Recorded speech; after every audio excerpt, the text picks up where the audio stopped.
Alright guys, here I want to show you a puzzle game. This is by Zachtronic Studios. This, in case you don't know who Zachtronic Studios are, or Zachtronic Industries I think is what they call themselves, they created the game Infiniminer. If you don't know who that is, that's the game that's largely hailed as the kicking point of Mojangs game, which you've probably heard of, Minecraft. They say that it largely was inspired from that game. Anyway, this is a puzzle game, but this is not your typical puzzle game. This is much more intelligent. This is not Bejeweled, so I'll show you real quick how it works. These are your tutorial levels, and they're pretty. First time you get in here, it can be a little bit overwhelming, especially for like me. I don't like to pay attention to tutorials. I just kind of click through them and try to get through them as fast as possible. Well, in this game, I was confused like crazy. I just ended up messing with things until finally I figured it out instead of following the tutorial, because that's how I am. Anyway, this right here is a equation I've already solved, but I backed it all the way up to the beginning so you can see it. Anyway, basically, over here, I've got my elements. Hydrogen's going to be spawning up here. Chlorine's going to be spawning down here. Right here in the middle, these are our bonders. And over here at the right, you see up here is disabled. Down here, I need to output hydrochloric acid. Okay, I need to make 10 of these molecules. And you're supposed to do it with as few cycles as possible. So we're not going to worry about minimizing cycles out here. I'm just going to show you. I press tab and it switches these down here. These right here are my directions for my tracks. There's a technical name for these. I don't remember what they are. Anyway, so first things first, hydrogen, chloride. If I were to hit play right now, there'd be absolutely nothing because I haven't told it to do anything. So first things first, I want to put input molecule. Hit tab and I'll put input molecule down here. Now, it spawns my molecule, but see, it just goes right over it and doesn't do anything with it because I haven't given it directions to pick it up or do anything with it yet. So at this point, I want it to pick it up. So here's grab drop atom. Put it over here. I'll tell it I only want it to grab the atom. I don't want it to drop. I just want it to grab. Okay. Now over here, the atom spawns right here according to this grid. It's going to spawn right here. So I need to tell it to move, and I'll grab it right here. Tell it to only grab. That's you right click on it to specify any commands. All of these you can change them. Let's see here.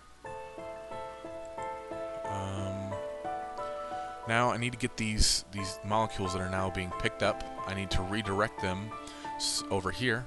I need to drop hydrogen either here or here, and then likewise I need to have chlorine over here or here to bond with.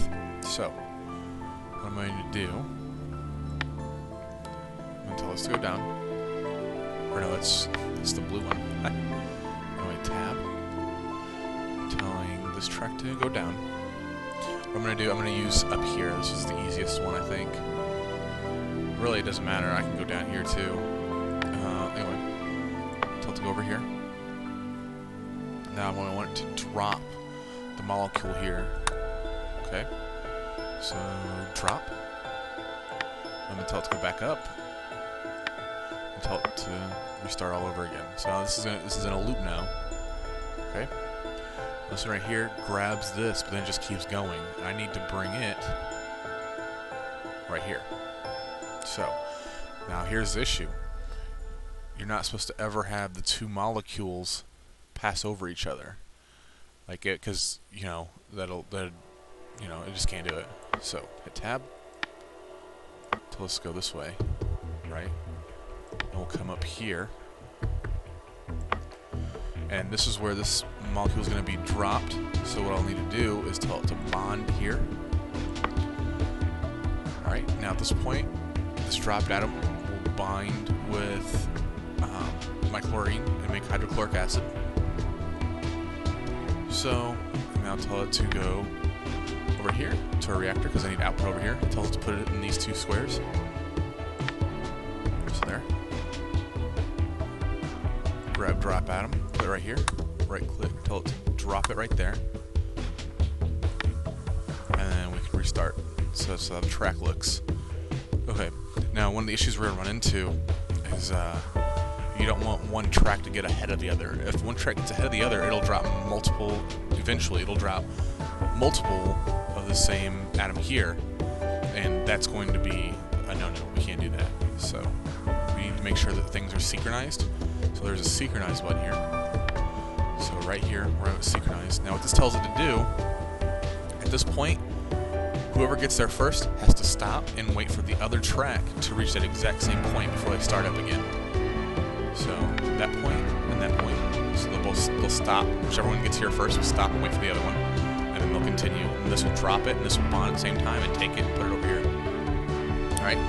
So now it's pretty much finished. The only problem now is it's going to endlessly create these atoms and drop them here, and we don't have it to be told to output. So right here we're telling it to output molecule because this point is complete. And I grabbed the red one, so it's not going to work. Tab. Output molecule. Tell it right here. So it's going to drop it here, and instantly here it's going to say, hey, our molecule's finished, take it away. And that'll fill up the tin. Now, one of the other cool things to note is that, say you need the molecule, I don't know, say you bond them over here, and you have them bonded backwards, right? In order to fix it at that point, what you do is you rotate the molecule so that it fits exactly where you're supposed to output it at. So you can put this on the track and literally just rotate it. And you can do it as many times as you need to do. So, but yeah, this is a finished equation, and to make sure that it works, we just hit play. So that stops. Let's see, it didn't even have to, because the tracks are about even right now. Now it's going to get ahead. See, stops. It's going to wait for me to get to this point, and I go, bond. It's working like a well-oiled machine. You can speed it up down here. Let it go through. So that's how many cycles we're using. They usually use about 170 or so, yeah. So, you know, that's basically it. This tells me my performance compared to other engineers and stuff who solved the same puzzle. And right here you can record your solution, upload it to YouTube or whatever. And that's about it.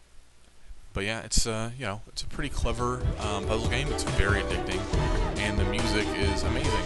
So I just wanted to let you guys know about this amazing game, and I hope you pick it up. It's on Steam, and I think there's a DLC for it if you want to pick that up too, if you need more puzzles. I think there's ResearchNet. I think there's other puzzles that you can pick up on there as well.